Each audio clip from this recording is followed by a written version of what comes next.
Now, after build-up in Chinese aggression at line of actual control, Army Chief Narawane has embarked on a two-day visit to Ladakh to review the situation there. While speaking to India Today, Army Chief assured that Indian soldiers are well prepared to deal with any situation and exposed Pakistan's heinous terror design.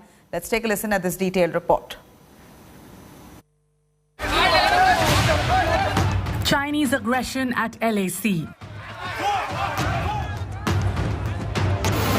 PLA builds more infrastructure on Chinese side of the border. Considerable Chinese troops deployed. Amid fresh developments at the border and approaching winter season, India is keeping a close watch on Dragon's activities. Army Chief General M.M. Narawane was in Ladakh for 2 days to visit the forward areas and check the operational preparedness. In an exclusive conversation with India Today, General Narawane confirmed deployment of PLA troops at LAC. China ने अपने तरफ LAC के अपने तरफ काफ़ी infrastructure पैदा किया है। लाजमी है कि ये इंफ्रास्ट्रक्चर ज़्यादा ट्रूप्स को तैनात करने के लिए ही है। The Army Chief emphasized on solutions through talks and sounded hopeful that the two sides can agree on further disengagement at the next round of Corps Commander talks. 12 round talk के हो चुके हैं और हमें उम्मीद है कि 13वां राउंड जो है वो अक्टूबर इसी महीने में जल्दी ही हो जाएगा। Not only relying on commander-level talks, General Narawane also assured that our forces were ready for any challenge.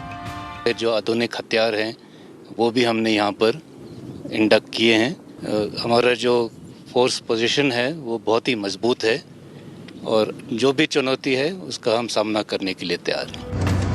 The Indian Army has deployed K9 Vajra howitzers in Ladakh amid the ongoing tensions with China. यहाँ पर K9 वज्र तोप अपनी मारक क्षमता का प्रदर्शन कर रही है। सभी आधुनिक तकनीक से लैस इस तोप की मारक क्षमता का कोई जवाब नहीं है और यहाँ पर खास तौर से चीन से इन ऊंचे पहाड़ों में 12,000 से लेकर 16,000 फीट की ऊंचाई पर दुश्मन के किसी भी ठिकाने को नेस्त नाबूद करने में ये तोप पूरी तरह से कामयाब है। The Made in India big guns provide a massive boost to India's firepower at the border. Modifications करने थे वो किए, फिर हमने इसका फायरिंग भी किया, उसमें भी बहुत अच्छे नतीजे निकले और ये सब देखते हुए फिर हमने ये फैसला किया कि इस गन को भी लद्दाख में तैनात की जाए।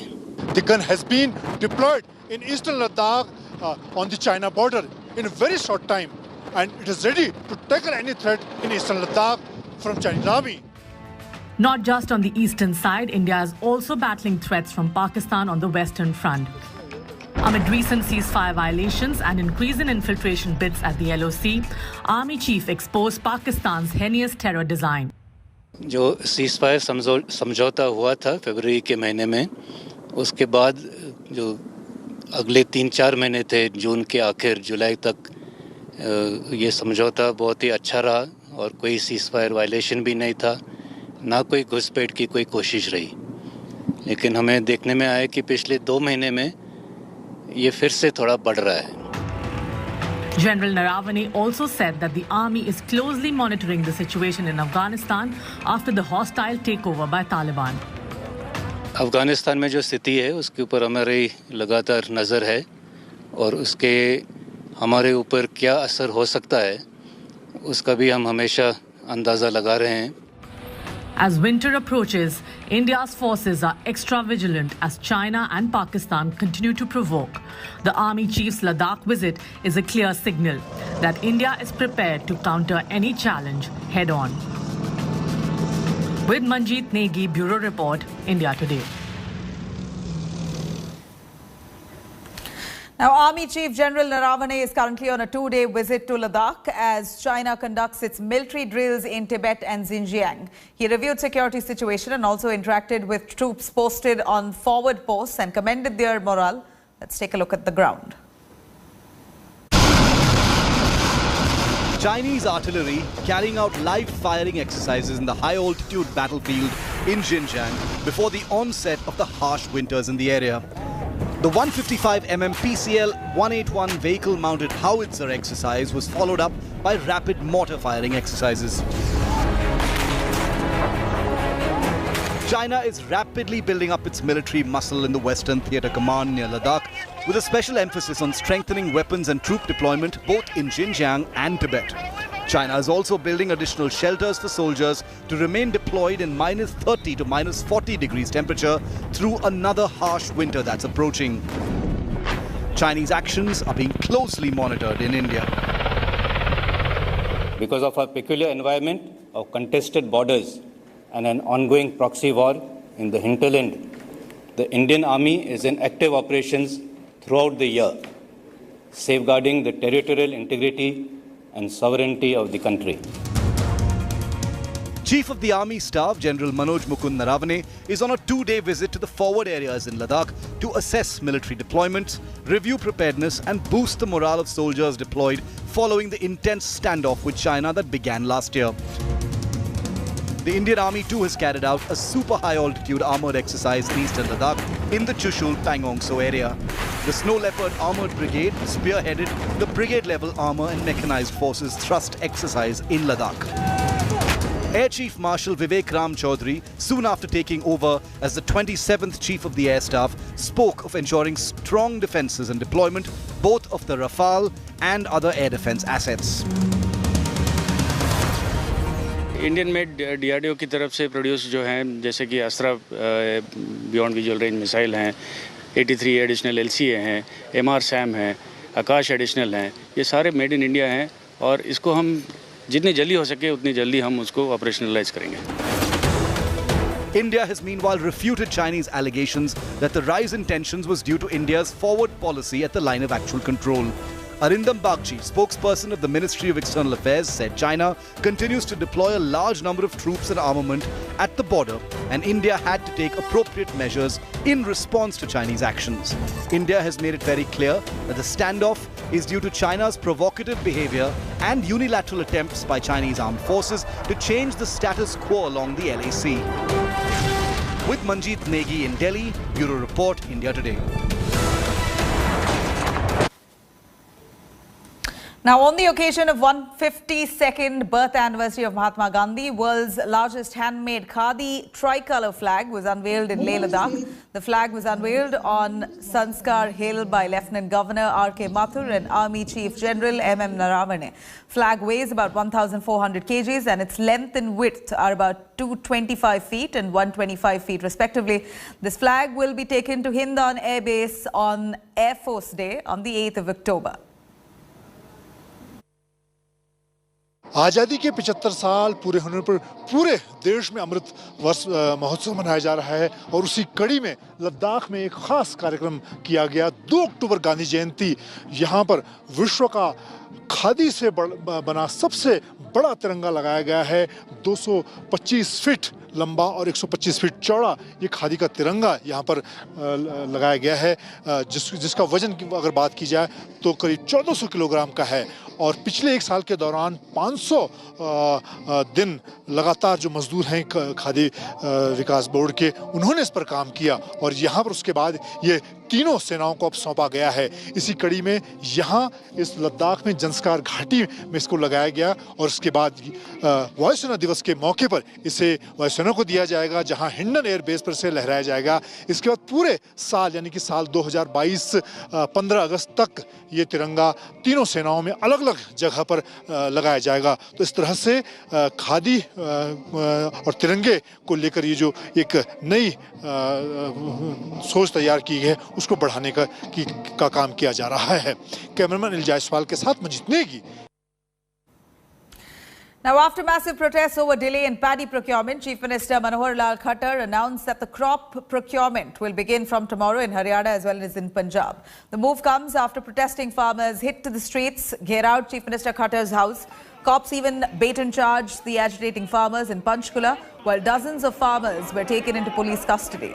The police now claim that protesters tried to run their tractors over their personnel. Meanwhile, tense scenes were also witnessed outside the house of BJP MLA Aseem Goyal in Ambala city as agitating farmers gear out BJP MLA's houses. In fact, the farmers were protesting delay in paddy procurement, which was postponed from the 1st of October to the 11th earlier. पहले केंद्रीय मंत्रालय ने, हमारे विभाग ने इसको postpone करके 11 अक्टूबर ये कर दिया था। लेकिन हम देखते हैं हरियाणा की मंडियों में धान बहुत सा आ चुका है और उसमें प्रोक्योरमेंट के लिए सब किसानों की ओर से भी मांग थी कि इसको जल्दी शुरू किया जाए। हमने केंद्रीय मंत्रालय से हमारे अश्विनी चौबे जी से आकर के निवेदन किया कि इसको जल्दी से शुरू किया जाए।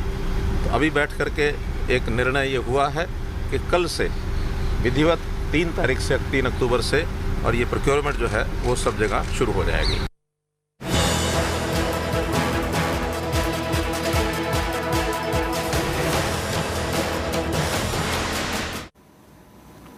Now, amid reports of Channi and Sidhu's truce in Punjab, Sidhu has now made it quite clear that he will not leave Gandhi's siblings. In a tweet, he said, and I quote, "Post or no post, I will stand with Priyanka and Rahul Gandhi." Here's exactly what panned out.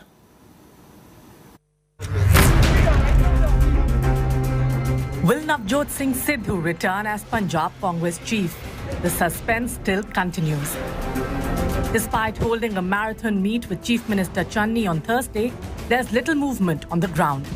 Amid reports of both Channi and Sidhu having reached a compromise formula over Sidhu's 3 demands, there's still no official word on this.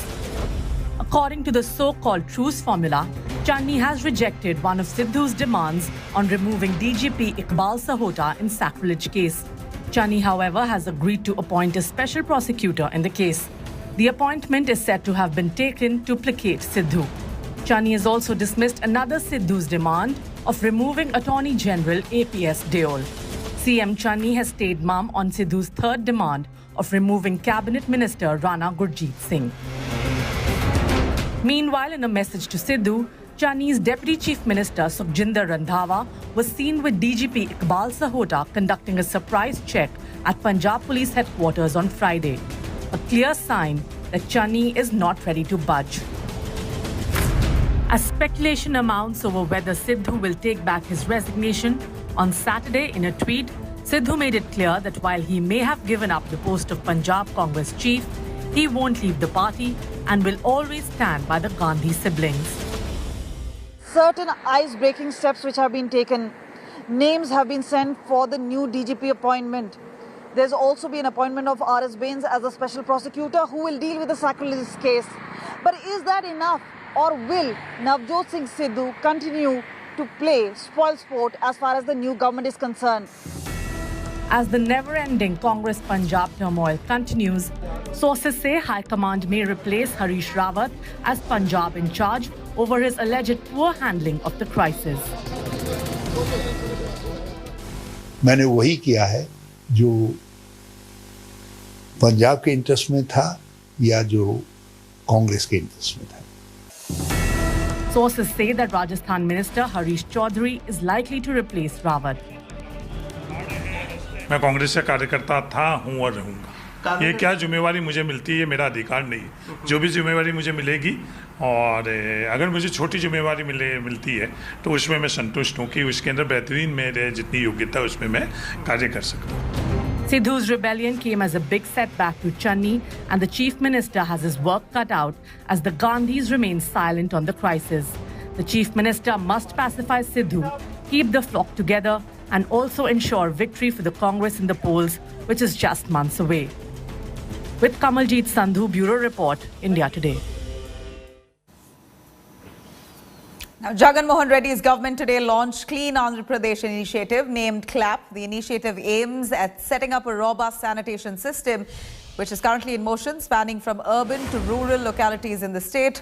Right from collection to treatment of the waste, CLAP aims to achieve a total source segregation of garbage, mechanized door-to-door collection with community participation, on-site waste treatment, complete treatment of waste generated, and to encourage home composting, marking the occasion of Gandhi Jayanti.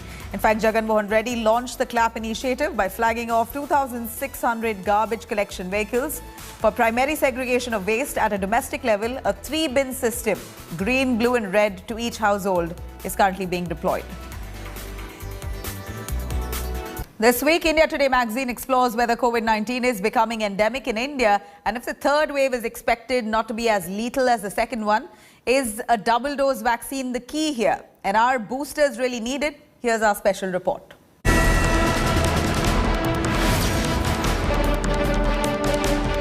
falling rate of daily infections and massive vaccination drive. Both have raised hopes that an eventual third wave may not be as devastating as the second one. But with mutant viruses lurking and a festive season ahead, experts have expressed guarded optimism. We also know that this is a time when the festivities happen, congregations happen, and so on. And therefore, we should keep very much this in mind, that the next 3 months, 4 months are very critical. We continue to have, again, contact tracing, containment, mask wearing, social distancing, avoiding crowds, avoiding unnecessary travel, avoiding getting people collected in close environments for another 3 to 4 months. Escalate vaccination during this period. We could see the light at the end of the tunnel. India has reported less than 50,000 new cases daily for over 3 months in a row. The national average of weekly test positivity rates has been less than 3% for 94 days, well under the World Health Organization's benchmark of 5%. Hospitals in major cities are seeing way fewer COVID patients than in April, when the Delta variant had unleashed a deadly second wave in the country. As of 27th of September, only 1% of the total COVID beds, 1.9% of oxygen beds, 2% of COVID ICU beds, and 3% of ventilators for COVID patients were occupied in Delhi, as per state government data. In Kerala, which has the highest number of active cases, only 4% of COVID patients in hospitals had critical symptoms. So, is the infection becoming endemic in India? In epidemiology, contexts matter a lot. In COVID-19, context means what is the seroprevalence in that setting, what is the behavior of people, or whether vaccination drive started before the emergence of a particular variant or after emergence of a variant. With available scientific evidence and epidemiological data, it is fair to conclude that the worst is over in India, and the country may never have the same kind of rise in the cases as we had seen in the second wave. India's vaccination drive has picked up pace as well. The country is well on track to complete administering 100 crore doses in the first week of October. 871 million doses of COVID vaccines between the 1st of March and September 28th is no mean feat. But the focus now shifts to completing double-dose vaccination. As long as there are no new virulent and more transmissible variants emerging, COVID will, I think, become an endemic flu in the next 6 to 12 months. However, so far, the only measure that has consistently protected severe disease and deaths, even with the recent Delta variant, is 2 doses of vaccination. So the sooner we fully vaccinate 65% of our population, the quicker we will get back to normal life. Supply of doses, which had slowed down the vaccination drive in the initial months, has also improved. The centre has made available 835 million doses. Another 11 million are on their way. While most states have witnessed a significant drop in cases and positivity rates since the peak of the second wave in May, islands of worry remain. पूर्व की तरह केरल में सबसे अधिक active cases हैं, 1 लाख से कुछ ज़्यादा, 1,44,000, जो कि देश के एक्टिव केसेस का 52% है। महाराष्ट्र में 40,000 केसेस हैं एक्टिव, तमिलनाडु में 17,000, मिजोरम में 16,800, कर्नाटक में 12,000 और आंध्र प्रदेश में 11,000 से कुछ अधिक। Delta variant at present is the most dominant variant in at least 2 states where high cases of COVID-19 are being seen. In fact, experts say that if at all this mutates any further, then another wave is going to be inevitable.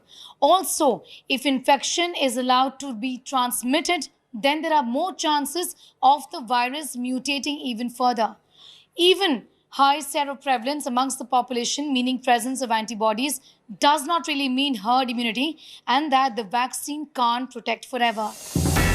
A study of 614 fully vaccinated healthcare workers at the Indian Council of Medical Researchers Regional Medical Research Centre in Bhubaneswar showed a significant drop in COVID antibodies within 4 months of taking the second dose. But this does not mean the individual is not fully protected. T cells and B cells are also factors that help in creating a memory to fight the virus. So is it time for boosters? We have had some studies in India where, including Bangalore, from some hospital where they have looked at the antibodies, and they have found that antibodies are persisting for much longer. More than 95% of the antibodies persist for up to a year. Therefore, the talk of booster dose is not pertinent at the moment. Booster shots are still work in progress, and India's priority is to inoculate the entire population with 2 jabs. For the entire report and much more on this story, do read India Today magazine. The issue is out on stands now. With Sonali Acharji for India Today magazine, Sneha Mordani in New Delhi.